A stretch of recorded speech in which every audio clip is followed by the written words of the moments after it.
Hello and welcome back. This is an update to follow up on the Ender 5 Max fault code 2069. This fault has since been corrected, caused from a faulty touchpad. This will be covered more throughout the video. What you can see in the video here is the printer with the new touchpad that came with version 1.2.0.20 already installed, running the initial startup sequence where the self-check is being performed. The process took about 20 minutes, but to help move things along, I have sped up the video a lot. As some of the steps, not a lot happens, and we would be sitting here for over a minute while the bed or the hot end heats up, then calibrates.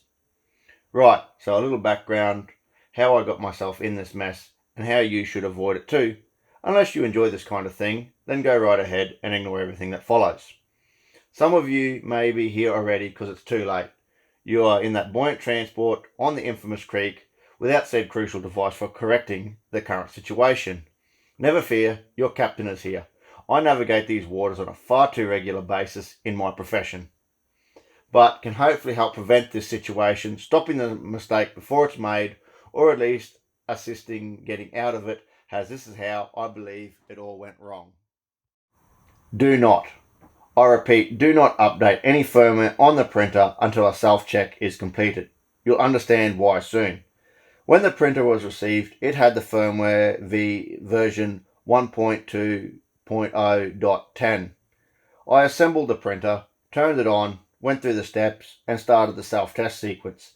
It faulted in the final stages of the test with the code 2119, a slicing error if I remember correctly. I proceeded to follow the on-screen prompts, which led back to starting the test again, only to get the same error again. Well, at least it's consistent. Now this is where I made the mistake, was updating the firmware thinking it's going to magically solve the problem. This may work for other people. No, not me. I was born on that infamous creek and should have known better. But with little knowledge on the matter, I proceeded to update to version 1.2.0.20 with great enthusiasm based on the information I had found on the subject at the time. To make this clear, the new firmware wouldn't have been an issue if the self-check had already been completed, as soon was to be discovered. Continuing on, after the firmware update, the self-check sequence was initiated again, only to fault 5 minutes in with the code seen in the previous video, 2069. Unknown error. That narrows it now doesn't it?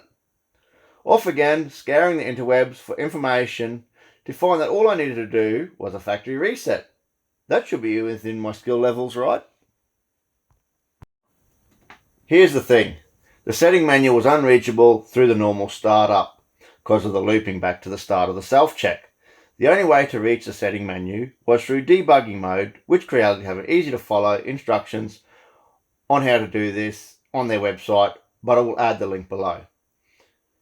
This is why I say complete a self-check first, because once I got to the settings in debug mode, going to the menu where factory reset is and attempting to select it, I found the repercussions to my actions, where I was met with the message, starting self-check, no operation is allowed. The printer wouldn't allow a reset to be performed as it hadn't completed a self-check, but a self-check couldn't be complete due to the error occurring during the sequence, but also needed to reset it to clear the error. The buoyant transport was no longer buoyant. As a side quest, I later had time to narrow down the culprit behind the error to the model fan being turned on or off, but with the lack of computer programming superpowers I possess, that's how it was destined to stay. To alliterate on this, the model fan functioned fine. Something had gone wrong when the firmware was updated that was causing the issue. So here I am with a 3D printer that can't 3D or printer, pretty much making it about as useful as a carbon fiber submarine. Now left with two choices to choose from: make it an expensive looking coffee table or contact tech support. After some back and forth emails with tech support, which led to the first video being uploaded to assist with diagnostics, the touchpad was determined to be at fault. A new one was organised to be sent out with a small delay and time to ship to Australia. It finally arrived, which is where we were at when this video began. was the new touchpad installed and completing the self-check sequence on the first attempt without any issues. So what next and where to from here? Well, if you couldn't already tell, I'm new to 3D printing. I expected a few small issues I'd have to learn and understand, but not jump right into the programming, firmware type problems, just machine settings type stuff to begin with.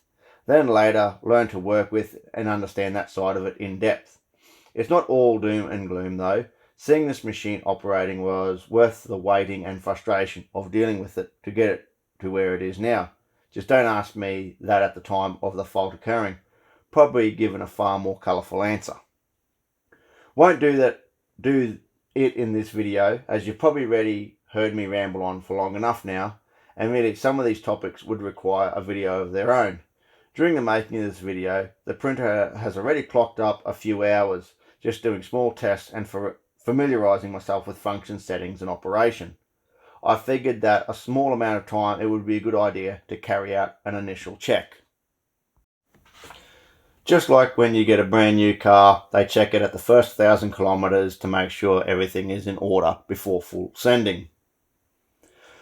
What I did was check the fasteners, set belt tension, cleaned and lubricated the slides and lead screws before running a calibration cycle to allow for any changes from the process.